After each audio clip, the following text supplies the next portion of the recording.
तो आज के ये वाले वीडियो में हम बात करेंगे कि गोल्ड को एज़ ए प्रो ट्रेडर कैसे ट्रेड करना है, ठीक है ना? तो आज लाइव पे मैं था, किसी ने कमेंट किया कि गोल्ड को कौन से सिचुएशन पे कैसे ट्रेड करना है, तो ये हम भूल जाते हैं। तो इसके ऊपर एक ही वीडियो बना दो जिसमें डिसिप्लिन भी रहे, साइकोलॉजी भी रहे, मतलब इसको मैं ऐड किया हूँ मतलब। तो उसी के ऊपर डिसिप्लिन, साइकोलॉजी, टेक्निकल सब क्लियर हो जाए एक ही वीडियो में, ठीक है ना? तो अब देखो मैं कैसे गोल्ड में ट्रेड प्लान करता हूँ सिचुएशन देख के। तो सुबह उठ गया, मान लो 12 बजे, 1 बजे उठ गया। तो उठने के बाद लाइव भी आना होता है, तो मैं क्या देखता हूँ, मैं देखता हूँ गोल्ड की क्या है, 4 घंटे पे आ जाता हूँ, 4 घंटे का टाइम फ्रेम। 4 घंटे के टाइम फ्रेम में क्या है, ओवरऑल ट्रेंड क्या है, बुलिश है। क्या है, बुलिश है। अब ये है बुलिश। अब ये वाला जो स्ट्रक्चर है, ये भी एक बुलिश स्ट्रक्चर है, ठीक है ना? और ब्रेक ऑफ स्ट्रक्चर भी नहीं, मतलब ये सिचुएशन भी एक बुलिश है, ठीक है ना? टेक्निकल को देखते हुए कैसे बुलिश है, देखो। अब एक सीक्रेट बताता हूँ वीडियो के बीच में, एक और सीक्रेट सुन लो। ये यहाँ पे मैं 15 इंडिकेटर यूज़ करता हूँ, ठीक है ना? अब इस 15 में एक इंडिकेटर ज़बरदस्त इंडिकेटर है, तुम अगर उसको सीख लिए, तुम्हारा लाइफ झिंगालाला। तो इसको भी, ये 15 में से एक इंडिकेटर को भी मैं वीडियो में कभी भी बीच में बता दूँगा, तो वो भी देखना। तो देखो, अब ट्रेंड कैसे ओवरऑल बुलिश है। ये मेरे को कैसे पता चलता है? जब मार्केट में मान लो अप ट्रेंड है, जब रिवर्सल आनी होती है ऐसे करके ए शेप में रिवर्सल आती है। डाउन ट्रेंड है, रिवर्सल आनी होती है ऐसे करके ए शेप में वी शेप में रिवर्सल आ जाती है। और ये जो है, ये मतलब कि ऐसा हॉल्ट है। जैसे ट्रेन कैसा होता है? ट्रेन को मान लो ऐसा पकड़ लेते हैं, कोच बिहार से मान लो पटना जाना है ट्रेन को। कोच बिहार से पटना जाना है, तो ट्रेन क्या करेगा, मतलब जाएगा, जाएगा, जाएगा, जाएगा, बीच में एक हॉल्ट मारेगा किसी भी एक स्टेशन में। मान लेते हैं ये है न्यू जलपाईगुड़ी या फिर सिलीगुड़ी स्टेशन पे हॉल्ट। उसके बाद हॉल्ट करने के बाद फिर ये पटना के लिए निकल जाएगा, ठीक है ना? तो गोल्ड की भी ऐसा समझो ये है, हॉल्ट है। रिकवरी जब आनी होती है ऐसे करके ए शेप में तुरंत रिकवरी 2, 3, 4 घंटे में आ जाती है। ये मान लो ये वाली पूरी की पूरी अप मूव की, ऐसा मान लो 30% तक या फिर 40% तक आ जाती है 2, 3, 4 घंटे में ही। तो इसको रिवर्सल नहीं लेना है, इसको और ही ऊपर जाना है, तो मेरे को देख के पता चल गया। अब ऊपर ही जब जाना है गोल्ड को, तो मेरे को कौन-से साइड का ट्रेड लेना है, तुम समझ गए होगे कि मेरे को सिर्फ़ और सिर्फ़ बाय साइड का ही ट्रेड लेना है, ना कि मेरे को सेल साइड का ट्रेड प्लान भी करना है गलती से भी। तो मेरे को क्या करना है, सिर्फ़ और सिर्फ़ बाइंग ही करनी है।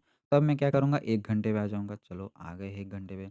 अब 1 घंटे पे आने के बाद मैं क्या करूँगा, ये मेरे को पूरा का पूरा मार्केट मेरे सामने दिख रही है। अब 1 घंटे में क्या करूँगा, 1 घंटे में मैं ऐसे करके इसकी ज़ोन मार्क करूँगा। कैसे ज़ोन मार्क करूँगा? यहाँ पे देखो, resistance, resistance, resistance, resistance, resistance, resistance, ठीक है ना? तो अब मैं इसको मार्क करूँगा, ऐसे करके यहाँ से मैं इसको उठाऊँगा, उठा के ये हो गया मेरा रेजिस्टेंस मार्क। चलो रेजिस्टेंस मार्क हो गई। अब मेरे को क्या करना है, बाय करना है। अब बाय जब करना है, मेरे को ये ढूँढना है सेलर्स कैसे ट्रैप हो रहे हैं। सेलर्स ऐसे ट्रैप हो रहे हैं, देखो, ये क्या है, ये है एक रेजिस्टेंस। नीचे से आएगा तो रेजिस्टेंस लेगा। अब रेजिस्टेंस पे क्या बन गई है, एम पैटर्न कह लो इसको, या फिर यहाँ पे रेजिस्टेंस पे सेलर लोग यहाँ पे एक बार सेल किए, ऊपर गया, फिर से सेल किया, 2 बार सेल कर रही है ऐसा समझ लो।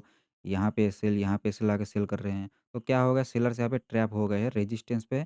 बार-बार सेलर्स लोग सेल कर के यहाँ पे क्या हो चुके हैं, ट्रैप हो चुके हैं। और एक एम पैटर्न भी बन गया है, सेलर्स बिल्कुल यहाँ पे भर-भर के आ चुके हैं। तो चलो अच्छी बात है। अब मेरे को एंट्री बनाना है। मेरे को लोकेशन पता चला कि मार्केट ऊपर जाएगा, ठीक है ना? पता चल गया कहाँ पे जाए, मार्केट की लोकेशन है, कौन-सी लोकेशन में पहुँचेगी, ऊपर ही जाएगी। तो मेरे को अब पोज़ीशन बनानी है। पोज़ीशन कैसे बनाना है, यहाँ पे देखो। पोज़ीशन जो एंट्री वाली वीडियो थी उसकी पार्ट 2 आनी बाकी है। पार्ट 2 में बता दूँगा, लेकिन अगर हैमर कैंडल वाली वीडियो देखे हो तो उसमें पता होगा, लेकिन यहाँ पे तुम कहोगे कोई हैमर कैंडल है नहीं।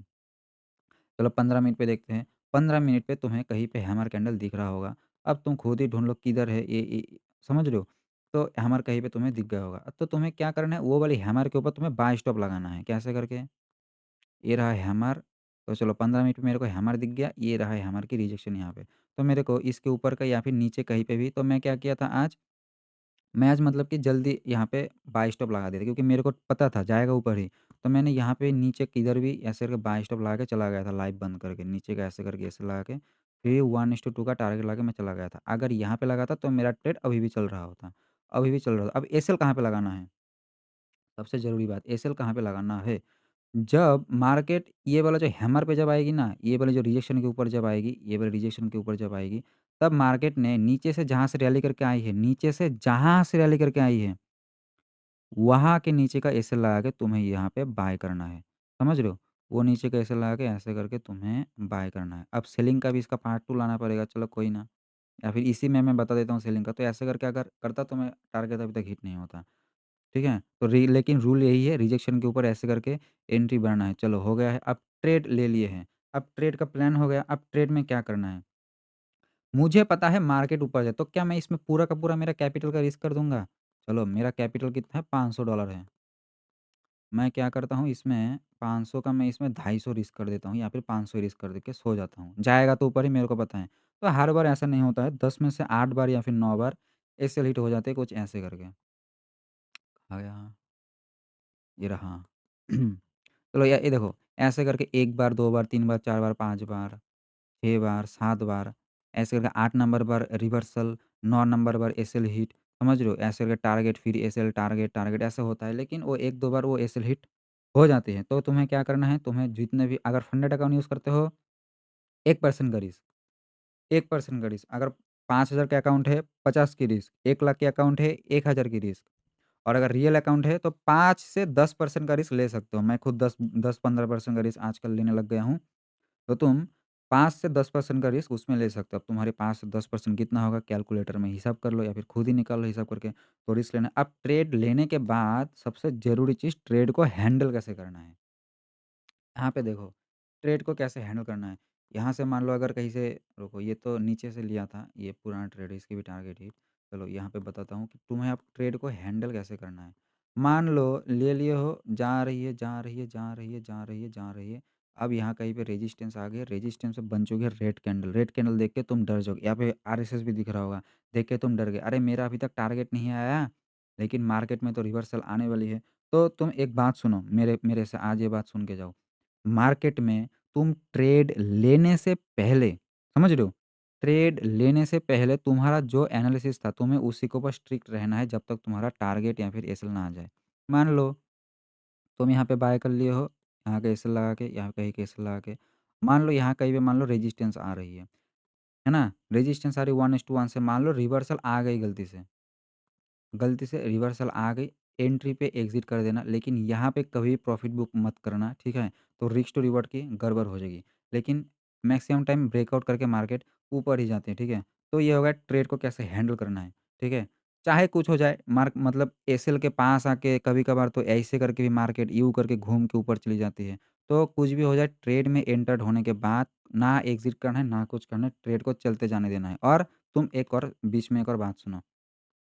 तुम्हें डर तभी नहीं रहेगा एसिली तो टारगेट हिट हो। ये मैं मतलब कि ढाई डेढ़ साल से देख रहा हूँ।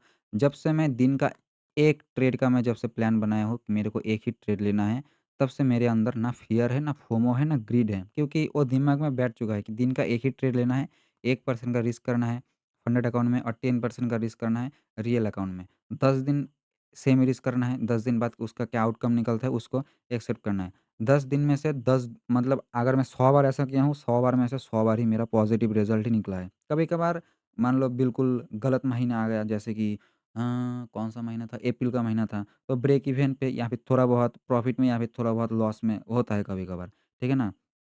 लॉस में तभी जाती है जब वो मतलब कि बहक के थोड़ा-सा ओवर क्वांटिटी और ओवर लॉट साइज़ ले लेते हैं, ठीक है? अब बात करते हैं वो सीक्रेट इंडिकेटर के ऊपर। तो बात ऐसी है कि वो 15 में से 15 इंडिकेटर ये वॉल्यूम का इंडिकेटर है, ठीक है? तो ये जो वॉल्यूम का इंडिकेटर है इसको कैसे मास्टर करना है, जो फॉरेक्स मास्टर कोर्स में है वो अगर चाहिए वो भी फ्री में है तो उसको ले लो, ठीक है? व्हाट्सएप करके बताओ फॉरेक्स मास्टर कोर्स फ्री में, तो ये जो इंडिकेटर है ये सब वॉल्यूम के इंडिकेटर है। वॉल्यूम के अलावा कोई भी इंडिकेटर काम में आता है क्या मेरे को नहीं पता, ठीक है? तो ये था ये वाली वीडियो कैसे तुम्हें ट्रेड को प्लान करना है, कैसे रिस्क में रिस्क करना है 1% का रिस्क और 10% का रिस्क रियल में और फंडेड में 1% का रिस्क और ट्रेड को कैसे मतलब कि होल्ड करना है ट्रेड लेने के बाद भूल जाने का, क्या हो गया सो हो गया। अब ट्रेड लेने के बाद तुम्हें यहाँ पे सेलिंग का भी सेटअप दिख जाएगा, जो मैंने कहा ट्रेड लेने से पहले जो एनालिसिस था उसी के ऊपर तुम्हें बने रहना है। ट्रेड लेने के बाद क्या सेटअप बन जाए उसके ऊपर ध्यान तुम्हें नहीं देना है, ना ही तुम्हें ट्रेड को एग्ज़िट करना है, ठीक है? अब ये हो गया ये वाली वीडियो इसको रखते यहीं तक, मिलते हैं अगले किसी वीडियो में, ठीक है?